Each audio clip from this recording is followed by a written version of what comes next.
نحمده ونصلي على رسوله الكريم أما بعد.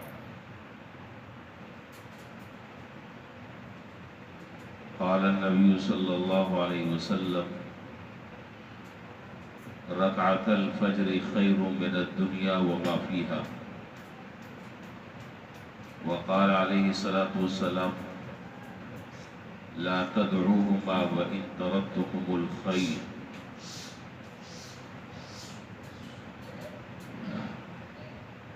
کچھ نمازوں سے پہلے سنت مؤکدہ ادا کی جاتی ہیں اور کچھ نمازوں سے پہلے سنت غیر مؤکدہ. مؤکدہ اور غیر مؤکدہ کا فرق آپ جانتے ہیں.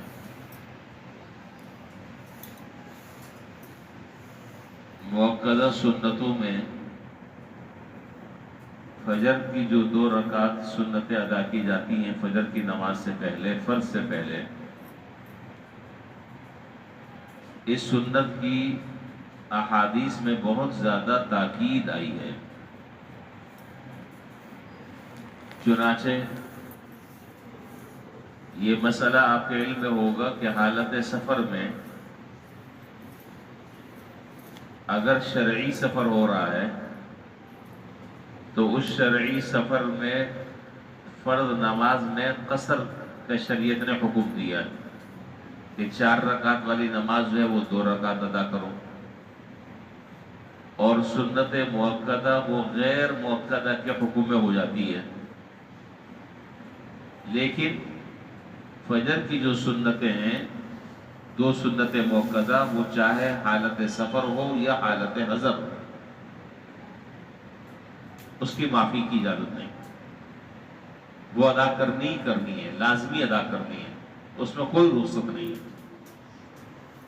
چنانچہ پہلی جو میں نے ابھی حدیث پڑھی، اس حدیث میں جناب نبی کریم صلی اللہ علیہ وسلم نے ارشاد فرمایا کہ یہ فجر کی جو 2 رکعتیں ہیں تم اسے کیا سمجھ رہے ہو؟ یہ 2 رکعتیں دنیا اور آخرت سے بہتر ہے. یعنی اللہ تعالیٰ اس 2 رکعت سنت میں جو اجر اور ثواب عطا فرماتے ہیں تم اس دنیا میں اس کے ثواب کا تصور نہیں کر سکتے. چنانچہ دوسری حدیث جو میں نے ابھی آپ کے سامنے ذکر کی، جس میں جناب نبی کریم صلی اللہ علیہ وسلم نے ارشاد فرمایا کہ کبھی بھی تم ان 2 سنتوں کو نہ چھوڑو. وَإِن تَرَكْتُكُمُ الْخَيْلَ، اگرچہ تمہیں گھوڑے دوڑائیں، یعنی تم حالت سفر میں ہو اور سفر مستقل چل رہا ہے اور گھوڑے جو ہے وہ ٹاپو ٹاپ چل رہے ہیں، لیکن فجر کی سنتیں ہر حال میں ادا کرنی ہے، اس کی اجازت نہیں ہے کہ آپ اس کو چھوڑ دیں. ایک بات تو یہ ہو گئی کہ فجر کی سنتیں تو تاکید ہے اس کی، عام مؤکدہ سنتوں میں بہت زیادہ اہمیت بیان فرمائی، اس کی فضیلت بیان فرمائی، اس کو چھوڑنے کی اجازت نہیں. اور عام طور پر ہم فجر کی سنتیں پڑھتے ہی ہیں، لیکن گھر سے اگر آدمی فجر کی سنت پڑھ کر آئے تو حدیث میں اس پر 3 عظیم بشارتیں عطا فرمائی ہیں. 3 انعامات کا جناب نبی کریم صلی اللہ علیہ وسلم نے اعلان فرمایا جو آدمی فجر کی سنت گھر سے پڑھ کر مسجد کی طرف آئے. ویسے میں یہ نہیں کہہ رہا کہ مسجد میں پڑھنا جائز نہیں ہے، اس سلسلے میں مسئلہ کیا ہے وہ بھی میں انشاءاللہ ابھی آگے بتا دوں گا. لیکن بات یہاں جواز اور عدم جواز کی نہیں ہو رہی ہے، بات یہاں پر افضل اور عدم افضل کی ہو رہی ہے. افضل طریقہ یہ ہے کہ آدمی گھر سے پڑھ کر آئے، لیکن اگر بالفرض خدا نخواستہ آدمی جلدی میں گھر سے نکلا اور اس وقت موقع نہیں ملا پڑھنے کی تو مسجد میں پڑھ لے، رخصت نہیں ہے. اور بہتر اور افضل یہ کہ گھر سے پڑھ کر آئے. اور اگر کوئی گھر سے پڑھ کر آتا ہے تو 3 انعامات حدیث میں بیان فرمائے گئے ہیں. نمبر 1، اللہ تبارک و تعالیٰ اس کا رزق کشادہ فرما دیں گے. نمبر 2، اس کے جو گھر کے جھگڑے ہیں وہ ختم ہو جائیں گے. اور تیسرا جو فائدہ ہے وہ تمام کے تمام دونوں فائدوں سے بڑھ کر ہے کہ ایسے آدمی کا اللہ تعالیٰ ایمان پر خاتمہ فرما دیں گے اور کلمہ اللہ تعالیٰ مرتبہ نصیب فرماتے ہیں، جو دونوں فائدوں سے سب سے بڑھ کر ہے. تیسرا فائدہ یہ بات بھی ہو گئی۔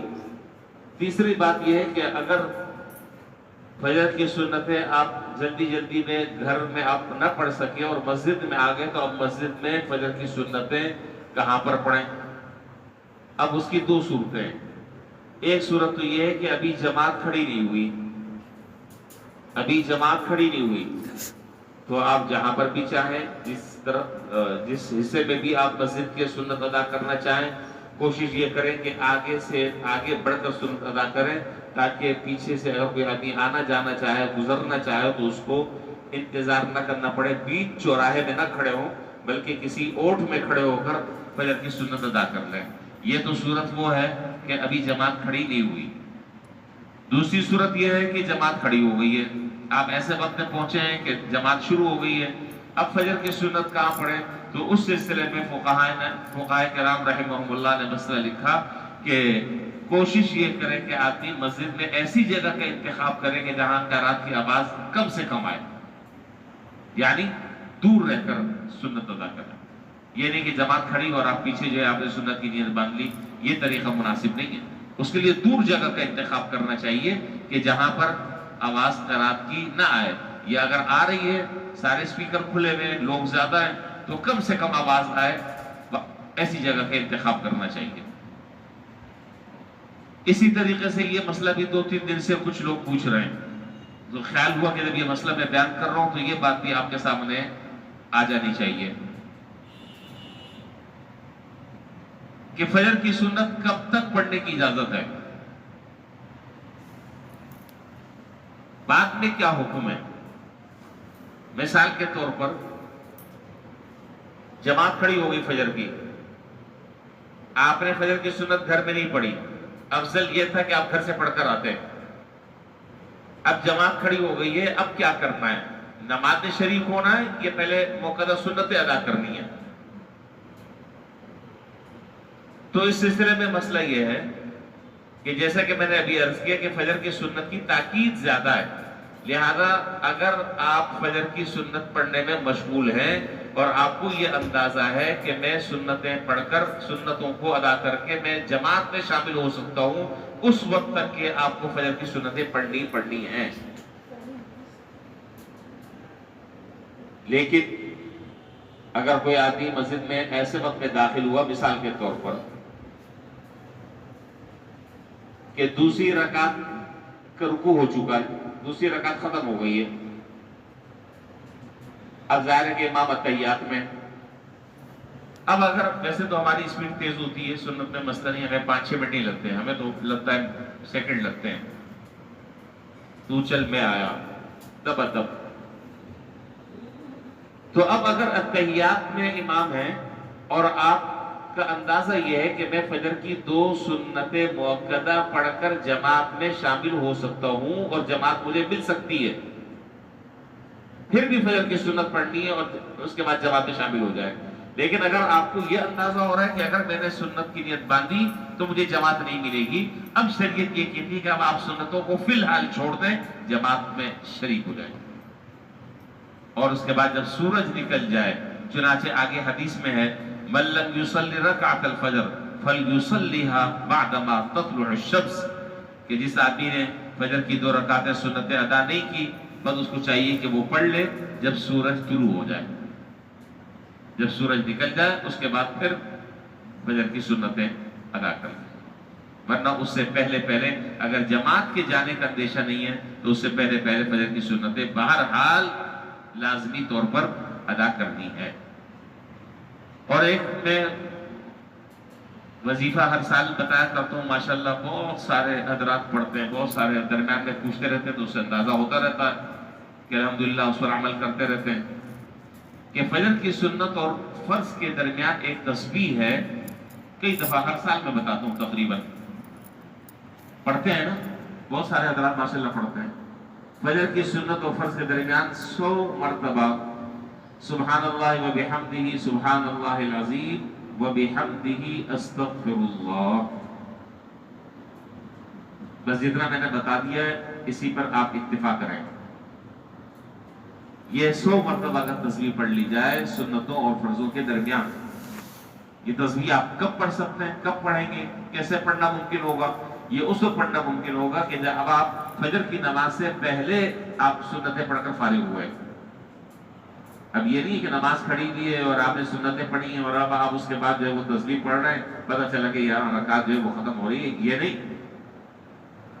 اتنا وقفہ ہونا چاہیے جماعت کھڑی ہونے میں، ابھی ٹائم ہے، جماعت کھڑے ہونے میں ابھی ٹائم ہے۔ آپ سنتیں پڑھ کر فارغ ہوئے اور 100 مرتبہ آپ نے یہ کلمات پڑھ لیے، اللہ تبارک و تعالیٰ انشاءاللہ رزق کی تمام پریشانیوں کو اللہ تعالیٰ اپنے فضل سے دور فرما دیں گے انشاءاللہ۔ اور بہت مجرب وظیفہ ہے، بہت مجرب عمل ہے۔ اب اگر کوئی آدمی گھر میں سنتیں پڑھ رہا ہے تو وہ گھر میں ہی عمل کر لے، اگر گھر میں سنتیں نہیں پڑھی، مسجد میں آ کر پڑھی ہیں، جماعت میں بھی وقت ہے، تو سنت سے فارغ ہونے کے بعد 100 مرتبہ یہ پڑھ لے۔ ایک اور اس کی شکل ہے، وہ شکل یہ ہے کہ فجر کی سنتیں گھر میں پڑھی اور پڑھنے کے بعد اب مسجد میں اب آ رہے ہیں، راستے میں جو وقت ہے اس وقت میں یہ تسبیح پڑھ لیں۔ صورتیں تو بہت ساری ہو سکتی ہیں۔ اللہ تعالیٰ ہمیں اس سے صحیح طریقے سے فائدہ اٹھانے کی توفیق عطا فرمائے، اور جو مسائل ذکر کیے اس کے مطابق اللہ تعالیٰ ہمیں عمل کرنے کی توفیق عطا فرمائے۔ وآخر دعوانا